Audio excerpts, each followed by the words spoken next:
Ça y est, ça tourne. Alors, une petite vidéo improvisée. Alors, on va parler de quoi? On va parler de la fin de l'année 2024 et de 2025 qui arrive. Voilà. Donc, avec certainement son lot de bons moments, de défis et autres péripéties. Quoi. À peu près comme 2024, mais en différent et en inattendu. Voilà. Comme ça l'était en fait en 2024 au début de l'année. Donc je partage quoi dans cette vidéo? Un petit peu la manière dont on prend les résolutions qui la plupart du temps ne marchent pas. Si on prend des résolutions pour l'année 2025, c'est très rare qu'on arrive du début de l'année jusqu'à la fin à les tenir. Donc moi je vous partage une règle là comme ça que je m'applique depuis maintenant plusieurs années, c'est de faire un petit peu mieux que l'année précédente. Donc ça c'était ma règle, mais si je veux rentrer un petit peu plus dans le détail, c'est de faire que les résolutions d'année ne soient pas pour l'année entière. Si je veux mettre, je sais pas, une habitude de dessiner tous les jours, je vais pas me dire je vais dessiner tous les jours de l'année 2025. Je vais plutôt me dire je vais dessiner pendant les 30 premiers jours de l'année. Voilà, donc les mois de janvier, voilà, je vais dessiner pour le premier mois de janvier, je vais juste dessiner tous les jours. Voilà, et je fais ça. Et à la fin du mois, est-ce que je continue, est-ce que je continue pas? Et souvent, je continue plus longtemps.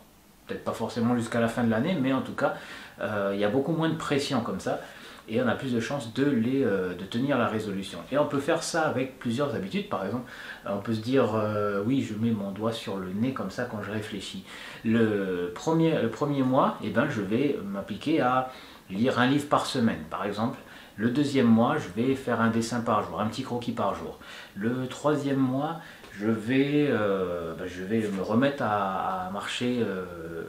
C'est une très bonne habitude. Faire 10 000 pas par jour, voilà, minimum. C'est un chiffre au passage qui est complètement subjectif, mais ça donne une valeur, un résultat qu'on doit viser. Mais entre 8 000 et puis 10 000, c'est déjà très bien. Donc, par exemple, troisième mois, je vais marcher 10 000 pas par jour. Voilà, donc ça représente quoi? 1h20, 1h30, quelque chose comme ça.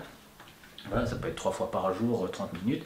Et le quatrième mois, ça peut être, je vais améliorer quelque chose dans mon travail. Par exemple, personnellement, je ne sais pas si ça s'entend, mais j'ai un micro maintenant qui fonctionne, alors qu'avant j'avais un dictaphone là, comme ça. Et là, j'ai un micro qui est attaché à la caméra. Du coup, je peux avoir un meilleur son sans avoir à avoir une piste audio enregistrée par le dictaphone et puis faire le montage ensuite. Donc ça, c'est des trucs techniques. Je rentre pas plus dans les détails, je sais pas si ça vous parle, mais voilà. Et donc faire un objectif par jour, par mois plutôt. Et on peut le faire par mois. On peut aussi se dire, j'ai un grand objectif dans l'année. Mon objectif dans l'année, par exemple, ça peut être, je veux écrire un livre, je veux faire un livre. Chaque trimestre, par exemple, ce sera une partie de l'objectif. Par exemple, en un an, je veux avoir un livre qui soit prêt. Donc, mon premier trimestre sera, par exemple, premièrement, de faire des recherches. Je vais faire des recherches pendant un trimestre. Voilà. Deuxième trimestre, je vais écrire. Je vais faire un premier jet. Troisième trimestre, je vais faire les illustrations. Et alors au passage, moi je fais plutôt les illustrations avant d'écrire, parce que quand j'écris toujours beaucoup. Et si en plus je fais les illustrations et que je dois raccorder avec des paragraphes, avec des annotations, avec des légendes, les illustrations au texte, ça me fait encore un pavé encore plus grand, donc ça fait beaucoup de texte à enlever. Donc pour éviter ça, moi je fais d'abord les illustrations et j'écris ensuite, comme ça, mon texte, mon premier jet, il est connecté directement aux illustrations. Et après, après la quatrième phase, ça peut être tout ce qui est édition, ça peut être couverture, mise en forme, voilà. Ça prend du temps, hein, faire la mise en forme entre le texte et les images. Enfin voilà. Et donc, ouais, bah, c'est la manière dont je fais moi mes fins d'année. Donc oui, on prend le temps aussi de regarder un petit peu. Alors j'ai un agenda, moi ce qui est bien, j'ai mon agenda 2024 qui est ici. Alors j'ai l'habitude dans cet agenda là, c'est que j'écris à la fois, ça me sert en fait de mini-journal et puis d'agenda enfin, pour les choses à faire. Donc chaque soir, je regarde ce que j'ai fait la journée et puis je note ce que je veux faire le lendemain. Donc voilà, il y a les tâches que je note. Donc en général, il y en a trois très importantes. Et comment dire, et puis chaque jour, eh bien, je note aussi trois choses qui sont, enfin trois idées en bas. Donc je vais prendre, par exemple, oui, bon voilà, c'est peut-être pas le plus, c'est peut-être pas la page la plus claire. Alors non, je vais prendre une autre. Et en fait, je note mes idées. Alors, bon, c'est un peu le bazar là. Ouais, bon, c'est un peu le bazar ici, mais bon, voilà, juste pour donner une idée, ça griffouille, ça écrit de partout. Donc il y a mes rendez-vous, il y a les choses que j'ai à faire, il y a les choses, voilà, des idées qui me passent. Donc je les écris aussi là-dedans. Et donc à la fin de la semaine, eh ben, j'ai comment dire, 3-4 idées par jour que je revois. Et puis je note en fait les idées, je sélectionne les meilleures. Donc cet agenda, je le regarde en fin de semaine et puis je le regarde aussi en fin d'année et je regarde tout ce que j'ai fait en fait, c'est toutes les tâches que j'ai réalisées, c'est déjà satisfaisant comme rétrospective. On se dit ouais, j'ai quand même pas, j'ai pas chômé cette année, ça fait plaisir. Et puis prendre les idées qui m'ont plu, qui ont marché, et puis je vais voilà, continuer à les appliquer ou les garder dans un autre carnet, les noter, et puis voilà. Et ensuite, voilà, je fais ça pour la fin d'année. Et donc pour l'année prochaine, alors cette année, j'ai eu l'opportunité de travailler sur ce livre-là, donc Essai de Thibaut Meurice qui est connu pour ses livres. Donc c'est un auteur de développement personnel et il est connu surtout dans le milieu anglophone, voilà, plutôt avec des livres en anglais sur le marché français. Ouais, bon, il commence à être connu, mais bon, c'est pas encore au niveau de sa renommée internationale. Et donc j'ai fait ces illustrations. J'en ai parlé dans d'autres vidéos, mais voilà.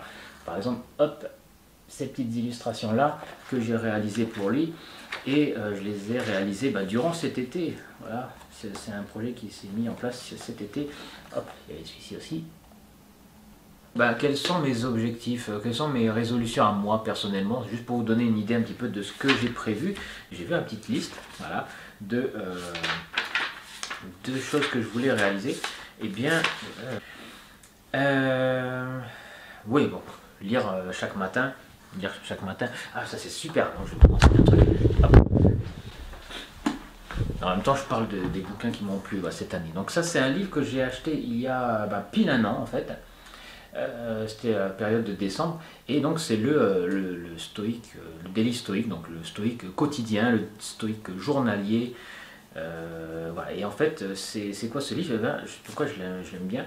Donc ça parle de stoïcisme, donc voilà, comment être plus serein et voilà, relativiser un petit peu tout. Et en fait, ce livre, eh bien, c'est une page à lire par jour. Voilà, donc par exemple, on a un mois, voilà, le mois d'août, ici. Eh bien, le 1er août, on va avoir la petite citation. Voilà, la petite citation. Et puis, là, c'est un pavé, là. Donc, on a là, une partie extraite de texte de Marc Aurèle, voilà, Marcus Aurelius.